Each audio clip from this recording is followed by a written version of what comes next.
Hey there, Tasha here.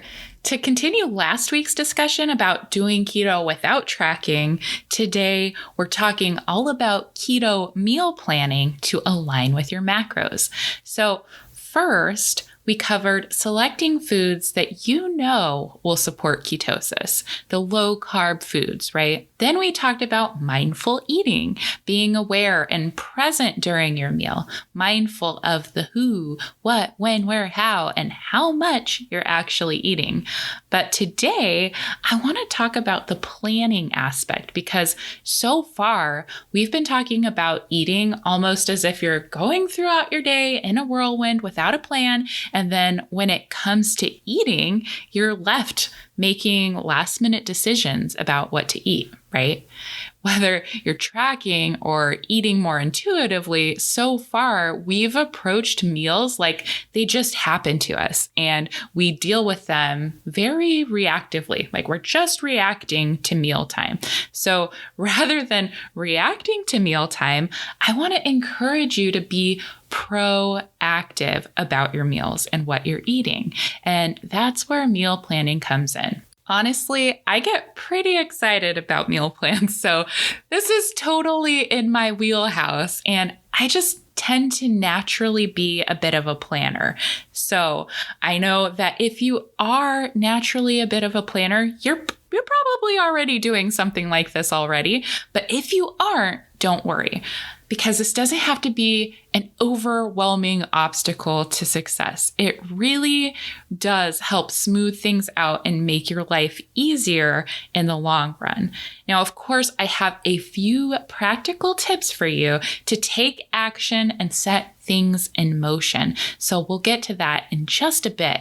But first, I want to try to convince those of you thinking, yuck, I hate meal planning, that it's not really all that bad, okay? So if you're thinking that it's too rigid or you don't have the time to do it, or maybe that it's not flexible or maybe too repetitive, just hear me out, okay? Because when you're doing things outside of your comfort zone and you're trying something new that you're not really familiar with yet, you have to think about it a lot. Like your brain is constantly making decisions. It's not just autopilot anymore. You're putting in actual mental effort about what you're eating, okay? So in the context of eating, having a plan can be the difference between having to make all of these constant decisions every single day to eating more on autopilot or having a guide to point you in the right direction, okay? And having a plan can be the difference between seeing results or being really super frustrated and giving up on your diet. And you know the old saying, if you fail to plan, you plan to fail. And that's true. I wholeheartedly agree with that, okay?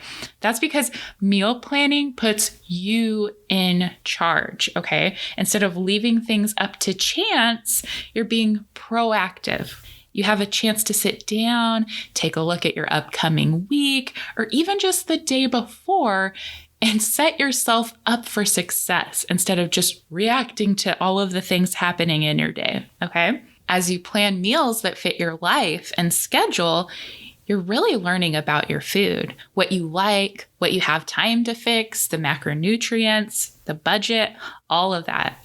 So you're building up this baseline competence of all the keto foods that work for your dietary pattern and that actually work with your lifestyle. So it's not just food literacy, it's like unique to you food literacy, okay?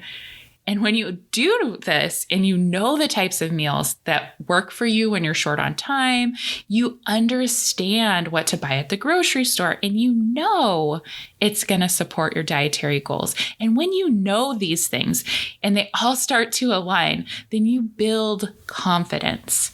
And that increased confidence is going to be positive feedback to keep it up.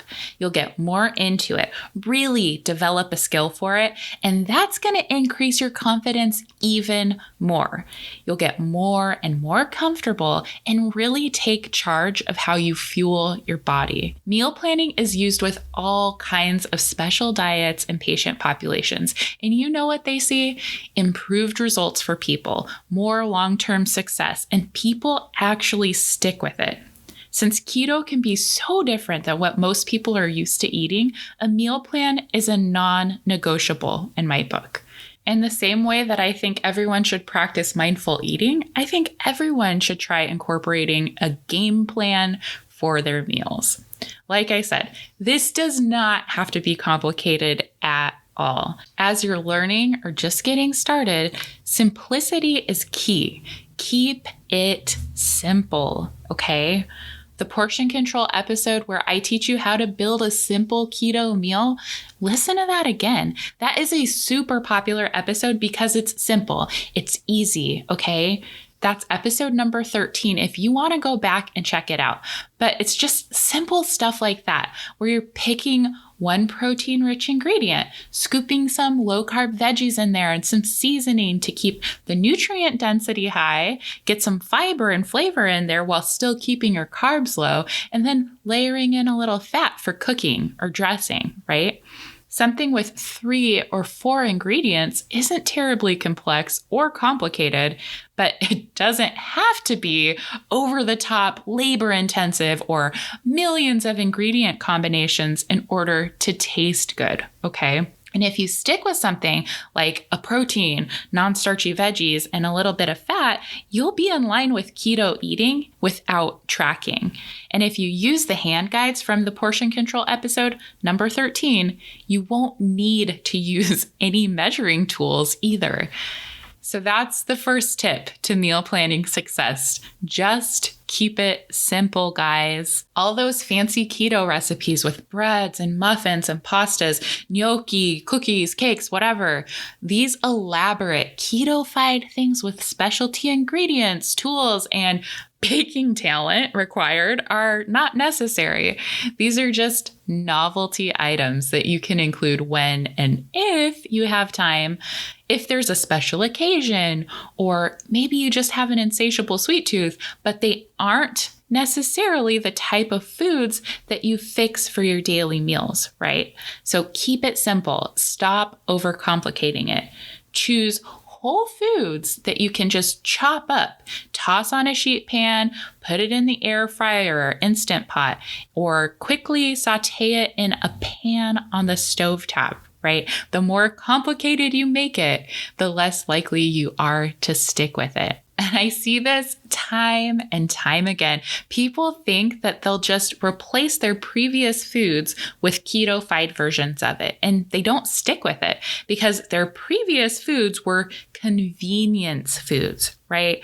Bread, tortillas, pizza, all these things that came pre-packaged or pre-made, ready to order, ready to go. And instead of ditching these things altogether when they do keto, they just try to swap them out in their diet. They use all of these keto recipes and they have to magically become bakers and pizza makers. Okay, that's crazy, right? Like if you weren't baking and pizza making beforehand, why do you think that doing a diet is the time to start learning those skills? You're just overcomplicating it. Now, I love a good cooking project, don't get me wrong. And I love the novelty keto recipes, but that's what they are, novelty recipes.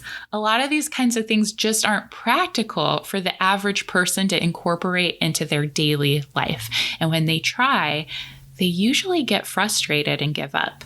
So I know a lot of people like having a pre-made game plan, meals already laid out so they don't have to think about it, but it doesn't have to be overwhelming if you take a more systematic approach.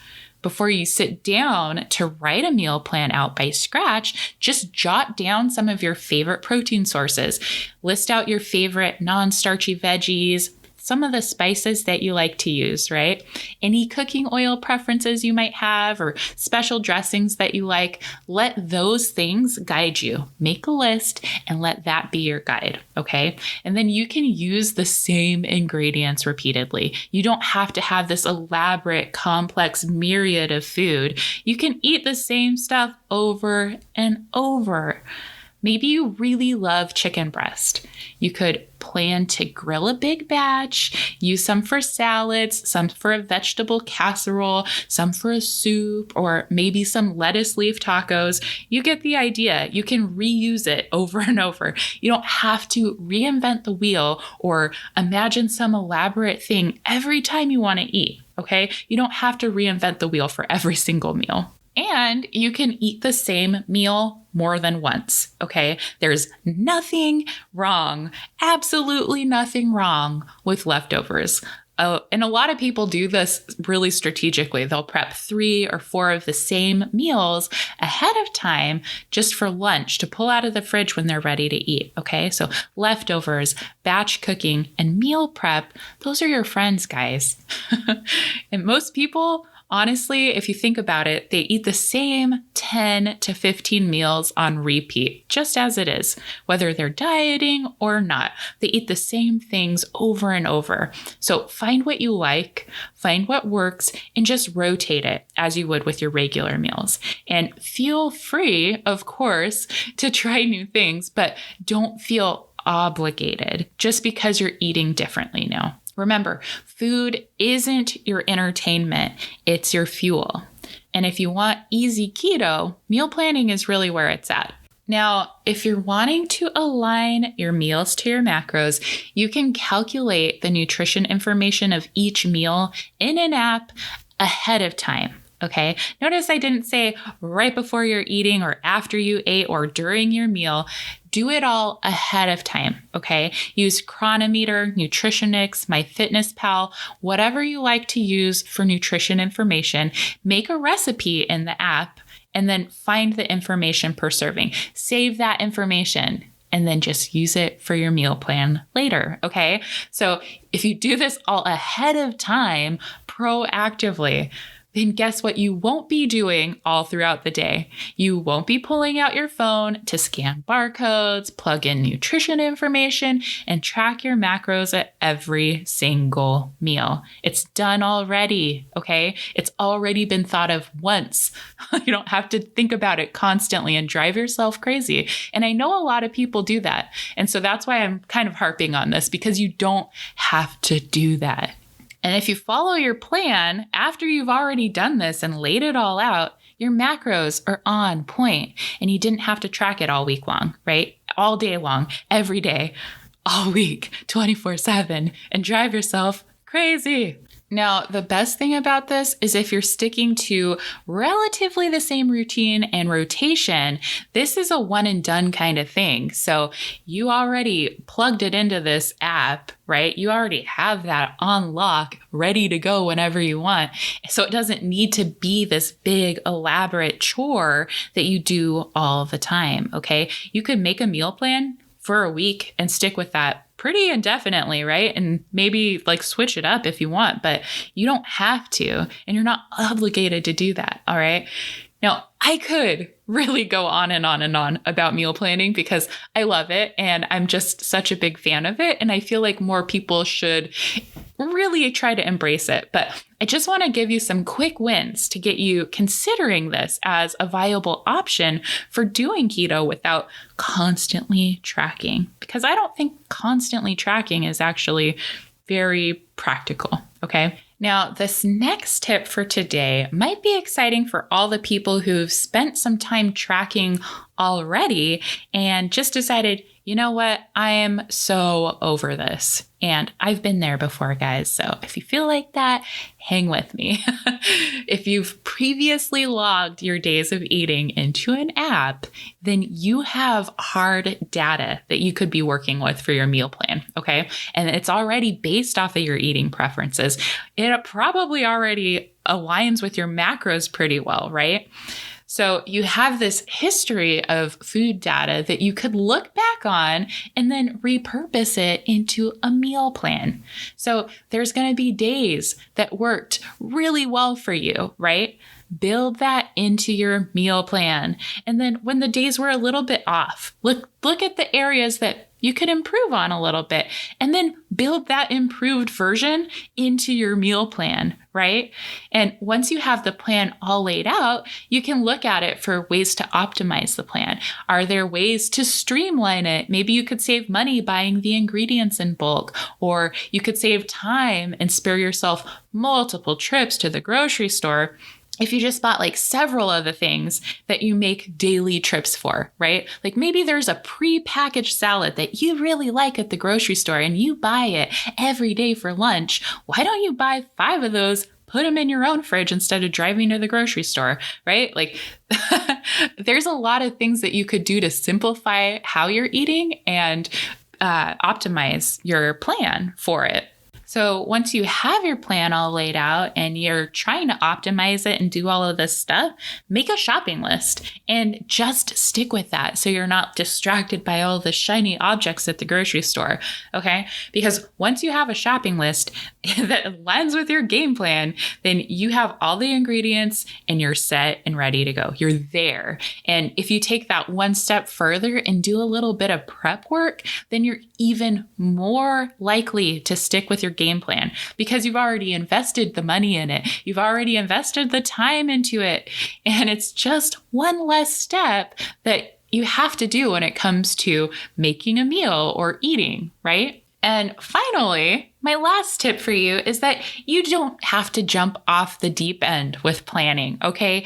Just think proactively. If you can start to get in a more proactive mindset around your meals instead of letting meals just happen to you and reacting to everything around you and letting that guide your eating, then you're going to be a lot better off if you're having a more proactive mindset, okay? You don't have to do all of it at once. Like if the thought of planning an entire week of eating is completely daunting and overwhelming and you don't even want to do that, just think one day at a time, okay? You don't have to do anything super extreme outside your comfort zone. Think about your next meal or just the meals the day beforehand, okay? So what could you do now to set future you up for success, okay? Because this is all about setting yourself up for the future, all right? And if you think proactively, then you're going to be more likely to succeed. Because the truth is